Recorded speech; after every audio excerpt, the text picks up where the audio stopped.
नया IBN 7 हौसला है।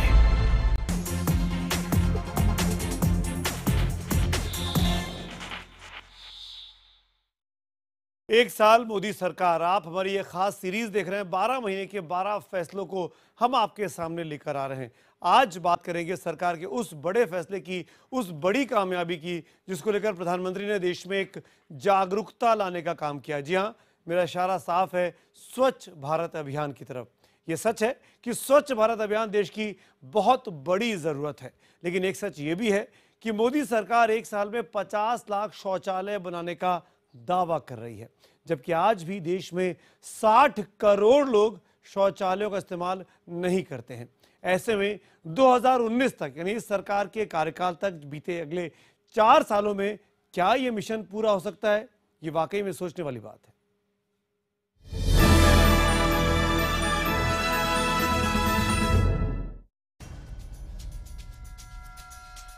क्या हम तय करें कि 2019 जब महात्मा गांधी की 150वीं जयंती बनाएंगे, हमारा गांव, हमारा शहर, हमारा गली, हमारा मोहल्ला, हमारी स्कूल, हमारे मंदिर, हमारी अस्पताल, सभी क्षेत्र गंदगी का नामो निशान नहीं रहने देंगे।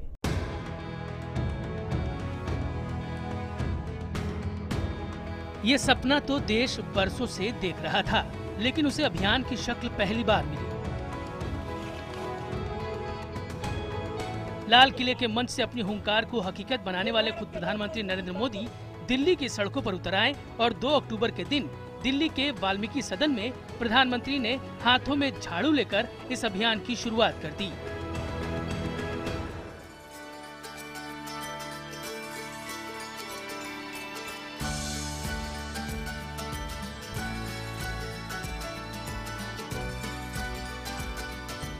देश की सड़कों पर सरकार के स्वच्छ भारत अभियान के इश्तिहार गए और सेल्फी की शक्ल में लाखों तस्वीरें सोशल नेटवर्किंग साइट्स की नुमाइश होने लगी। खुद प्रधानमंत्री मोदी ने इस अभियान के लिए कई बड़ी हस्तियों को नॉमिनेट भी किया। नतीजा, झाड़ू के साथ ऐसी तस्वीरें फैशन बन गई और स्वच्छ भारत मिशन देश की सबसे बड़ी जरूरत। सरकार का वादा था कि गांधी जी की 150वीं जयंती यानी 2019 तक देश को स्वच्छ बनाया जाएगा। 2015 तक 2 करोड़ शौचालय बनवाए जाएंगे। 2019 तक देश के 4041 शहरों में ठोस कचरा प्रबंधन का इंतजाम होगा और 2022 तक देश में खुले में शौच की समस्या पूरी तरह से खत्म हो जाएगी। इस अभियान के ऐलान होते ही देश का हर शहर संघाई बनने का सपना सजाने लगा, लेकिन अभियान के करीब 1 साल बाद वो सपना थोड़ा धुंधला नजर आ रहा है।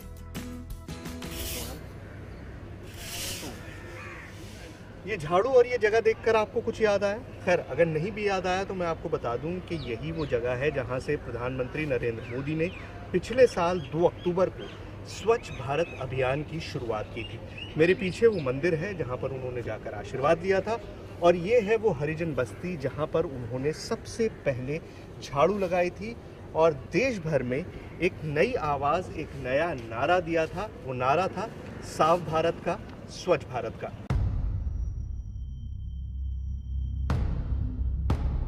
अफसोस कि दिल्ली के जिस गली में इस मिशन की शुरुआत हुई थी, वही गली आज मिशन की हकीकत पेश कर रही है। स्वच्छ भारत मिशन प्रधानमंत्री मोदी के दिल के कितना करीब है, उनको कितना अजीज है, ये सभी जानते हैं, लेकिन कहीं ना कहीं ये सच्चाई, ये हकीकत देश की जनता तक नहीं पहुंच पाई है। हिंदुस्तानियों का, हमारे देश के नागरिकों का हमारा रवैया नहीं बदल पाया है। और ये आप देख सकते हैं इस पार्क में, जो वाल्मीकि मंदिर के बिल्कुल बाहर है, यानी उस जगह के बिल्कुल करीब जहां पर खुद प्रधानमंत्री मोदी ने मिशन की शुरुआत की थी। आप देख सकते हैं कि यहाँ पर गंदगी पड़ी हुई है, कूड़ेदान टूटे हुए हैं। वैसे भी ये सोचने की बात है कि जिस दिल्ली से स्वच्छ भारत का मिशन शुरू हुआ, जिस हिंदुस्तान को 2019 तक साफ सुथरा बनाने की कसम खाई गई, वही दिल्ली इस साल दुनिया का सबसे प्रदूषित शहर घोषित हुई। यही नहीं, दुनिया के 10 सबसे प्रदूषित शहरों में 6 शहर भारत के ही थे। दिल्ली दुनिया की सबसे ज्यादा गंदी हवा और प्रदूषित हवा के लिए एक शहर, बदनाम शहर बन गया। तो स्वच्छता जहां आप खुद रहते हैं, उस दिल्ली में स्वच्छता का हाल क्या है, इसी से अंदाज पूरे देश का लगाया जा सकता है। इस बात में कोई शक नहीं कि स्वच्छ भारत मिशन देश की सबसे बड़ी जरूरत है, लेकिन एक सच ये भी है कि इस मिशन की कामयाबी के लिए जिस खर्च की जरूरत है वो फिलहाल मुमकिन नहीं दिखता। खुद सरकार ये बात मानती है कि देश में करीब 60 करोड़ लोग शौचालय का प्रयोग नहीं करते। संसदीय समिति की माने तो सिर्फ गांव में स्वच्छ भारत मिशन को पूरा करने के लिए 1,34,386 करोड़ रुपए की जरूरत है, जिसमें से केंद्र सरकार को 1,04,47 करोड़ रुपए का योगदान देना होगा। मगर सच ये है कि सरकार का योगदान सिर्फ 37,159 करोड़ रुपए है। हालांकि पैसा जुटाने के लिए सरकार ने कई बड़ी पहल भी की है और CSR के जरिए मिशन में कॉर्पोरेट की भागीदारी के लिए भी सरकार ने नए रास्ते खोले हैं। मोदी जी का स्वच्छता अभियान का बहुत अच्छा कार्यक्रम था, इसको और आगे बढ़ाना चाहिए, इस पे असर होता दिख रहा है। लोग आस पड़ोस में जो है सफाई करते हैं, अब कुछ तो फर्क पड़ रहा है पहले से। जब अभियान आगे बढ़ा तो इससे बहुत सारे जो लोग हैं वो प्रेरित होकर के निकल के सामने, और ऐसे लोग भी समाज में हैं जो निरंतर मन से स्वच्छता अभियान से जुड़े हुए हैं। कुछ लोग अभी भी अवेयर नहीं है इस चीज को लेकर, अभी भी गाड़ी से बाहर केले का छिलका फेंकना है तो फेंकना ही फेंकना है। लाख सियासत हो, लाख विवाद हो, लेकिन एक बात सच है, स्वच्छ भारत मिशन के साथ जो सपना मोदी सरकार ने देखा है वही पूरा देश देख रहा है। Bureau report, IBN 7। मोदी सरकार की एक और महत्वाकांक्षी योजना यानी सरकार की बेटी बचाओ बेटी पढ़ाओ की बात करते हैं। सरकार ने इस योजना के लिए 100 करोड़ रुपए आवंटित किए। जाहिर है एक साल में इस योजना का नतीजा तलाशना बहुत मुश्किल है, लेकिन सवाल यह भी है कि क्या 100 करोड़ रुपए में हमारे देश की बेटियां बच सकती हैं? रूप कोई सलोनी परेगा, इनसे सीखा सबक जिंदगी का, बेटियां तो है लम्हा खुशी का। आज भी हमारे देश में 1000 बालक पैदा हो तो उसके सामने 1000 बालिकाएं भी पैदा होनी चाहिए। ये अगर हैं तो रोशन जहां है, ये जमीनें हैं और आसमां है वजूद इनसे ही आदमी का, बेटियां तो है लम्हा खुशी का। बेटियां अनमोल है और इसी नारे के साथ मोदी सरकार ने बेटी बचाओ बेटी पढ़ाओ योजना की शुरुआत की। इस योजना के क्या नतीजे हैं फिलहाल इसका आकलन करना मुश्किल है, लेकिन ये जरूर है कि योजना देश की जरूरत है। आजाद हिंदुस्तान में यूं तो भ्रूण हत्या और कन्या शिक्षा पर कई योजनाएं शुरू हुई, सैकड़ों करोड़ों का बजट भी पास हुआ, लेकिन हालात नहीं बदले, ना हकीकत बदली। मगर मोदी सरकार ने देश की सबसे बड़ी चुनौती के लिए एक बहुत बड़ी योजना का ऐलान किया। हमने रब को तो देखा नहीं पर नूर ये है खुदा का ज़मीन पर। ये योजना क्या थी पहले वो समझिए। ये योजना देश के 100 जिलों में एक साथ शुरू की गई। योजना के तहत भ्रूण हत्या रोकने के लिए अभियान की शुरुआत की गई। बेटियों की स्कूली शिक्षा के लिए जागरूकता मिशन चलाया गया। 10 साल तक की बेटियों के लिए सुकन्या समृद्धि योजना की शुरुआत की गई। इस योजना के लिए 100 करोड़ रुपए का प्रावधान भी रखा गया। इस बड़ी योजना के लिए मोदी सरकार ने हरियाणा की जमीन चुनी और अभिनेत्री माधुरी दीक्षित को इस योजना का ब्रांड एम्बेसडर भी बनाया। उम्मीद है कि देश में और बेटियां पैदा होंगी। उम्मीद है उन्हें इतना प्यार, सम्मान और शिक्षण मिले, इतने मौके मिले कि वो हमारे देश को दुनिया में प्रथम देश बना दें। अब सवाल ये उठता है कि आखिर इस योजना की जरूरत क्यों पड़ी?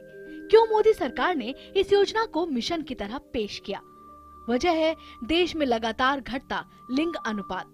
1991 की जनगणना के मुताबिक देश में 1000 लड़कों के मुकाबले सिर्फ लड़कियों का आंकड़ा 945 था, जो 2001 की रिपोर्ट में 927 तक पहुंचा और 2011 तक ये आंकड़ा था 918। इन आंकड़ों को मजबूत बनाने के लिए मोदी सरकार ने कई बड़े जागरूकता अभियानों को हरी झंडी दिखाई। फिल्मों, विज्ञापनों और इश्तहारों के जरिए लोगों को बेटियों की अहमियत समझाई और अगले 1 साल में लिंगानुपात के आंकड़े को 10 अंक ऊपर लाने का लक्ष्य तय हुआ।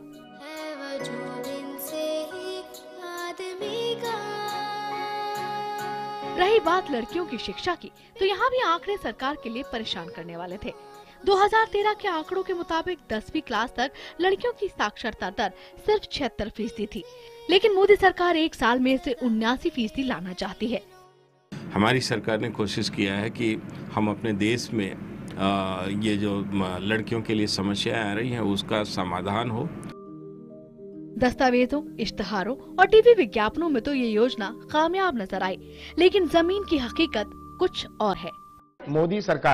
मोदी सरकार केवल नारों की, गुमराह की, बरगलाने की सरकार पिछले एक साल में रही है। इस योजना की पड़ताल के लिए IBN 7 ने हरियाणा का सच जानने की कोशिश की, यानी वही जमीन जहां से इस योजना की शुरुआत हुई थी। लेकिन हमें बताया गया कि योजना के विज्ञापन तो दिखाई देते हैं, लेकिन हकीकत आज भी धुंधली है।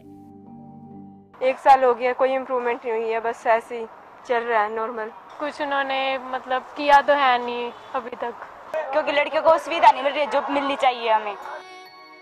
ये सच है कि सरकारी दस्तावेज और जमीन की हकीकत के बीच लंबा फासला है, लेकिन ये भी सच है कि देश को ऐसी ही कई योजनाओं की शिद्दत से जरूरत है। Bureau report IBN 7।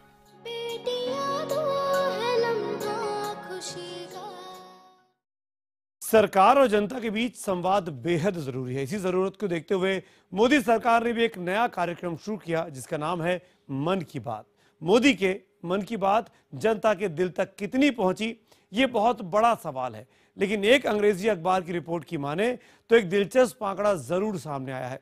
वो ये कि इस कार्यक्रम से ऑल इंडिया रेडियो यानी आकाशवाणी के अच्छे दिन आ चुके हैं, क्योंकि सरकार ने इस कार्यक्रम के विज्ञापन के लिए आकाशवाणी को प्रति 10 सेकंड के करीब 2 लाख रुपए का भुगतान कर रही है, जबकि आमतौर पर ये रेट 500 से 1500 के बीच होता है।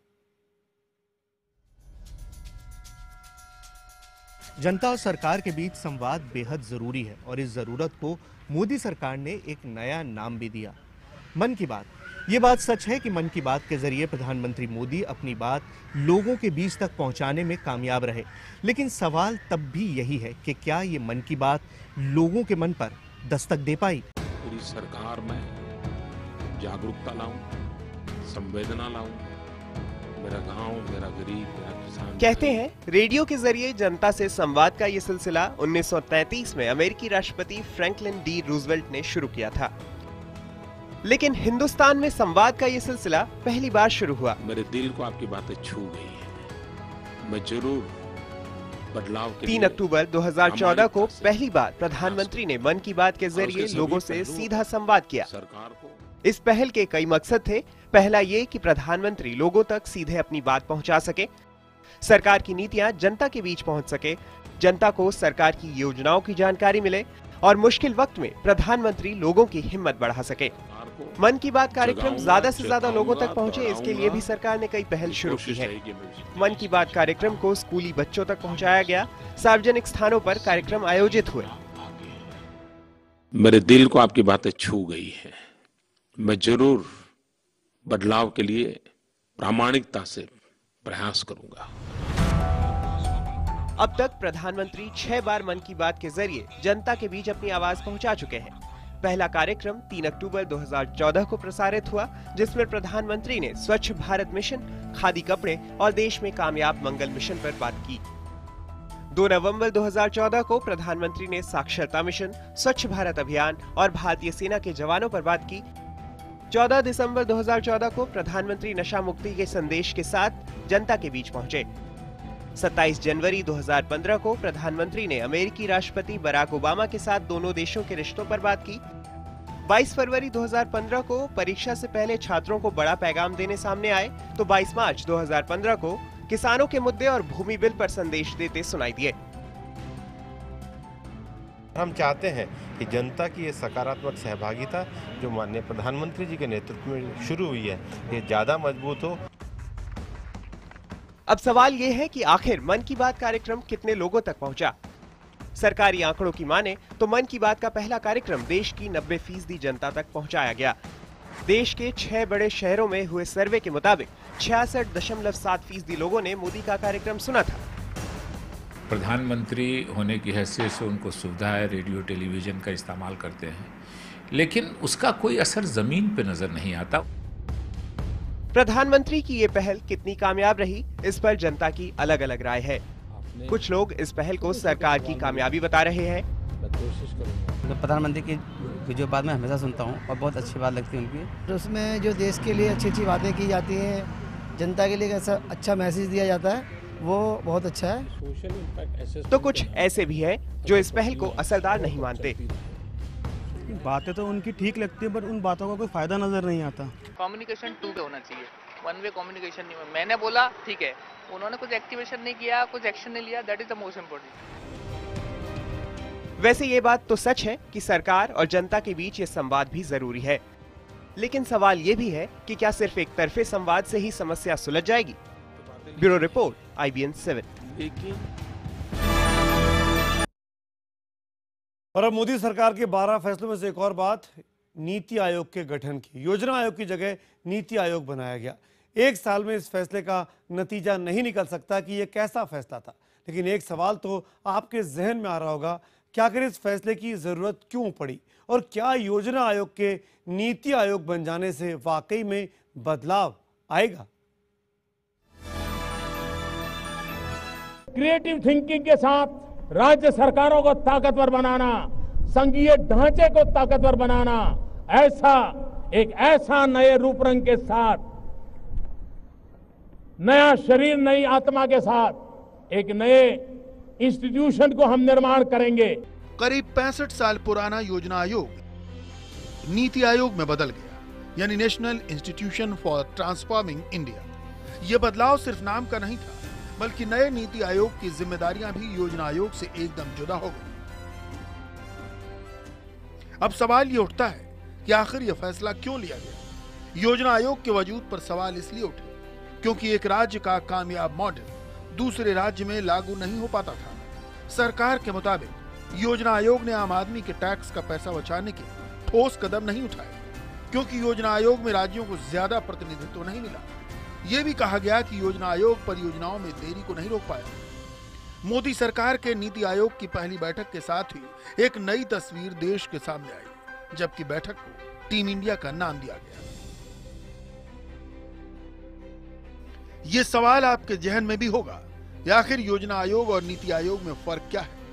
पंडित नेहरू का योजना आयोग पूरी तरह केंद्र के हाथों में था, लेकिन नीति आयोग में सामाजिक और आर्थिक मुद्दों पर राज्य सरकारों की भागीदारी शुरू की गई। योजना आयोग देश में विकास से संबंधित योजनाएं बनाता था, जबकि नीति आयोग में ग्राम इकाइयों से आने वाली सलाहों को शामिल किया गया है। योजना आयोग के अध्यक्ष भी प्रधानमंत्री थे, लेकिन उनमें मुख्यमंत्रियों की कोई भूमिका नहीं थी। वहीं नीति आयोग के अध्यक्ष प्रधानमंत्री हैं, लेकिन यहाँ मुख्यमंत्रियों की भी भागीदारी है। योजना आयोग में निजी क्षेत्रों की कोई हिस्सेदारी नहीं थी, जबकि नीति आयोग में निजी क्षेत्र के विशेषज्ञों की भी बड़ी भूमिका है। साफ और सीधे लफ्जों में समझे तो नीति आयोग सरकार को विकास से संबंधित योजनाओं पर सलाह देगी, जिसमें राज्य सरकारों के साथ साथ निजी क्षेत्रों की भी भूमिका होगी। यानी नीति आयोग का पहला मकसद केंद्र और राज्यों के बीच तालमेल है। तर्कों के आधार पर तो मोदी सरकार का यह फैसला सटीक दिखाई देता है, लेकिन यह आयोग देश के विकास में कितनी हिस्सेदारी निभाता है, ये वक्त ही बताएगा। Bureau report, IBN 7।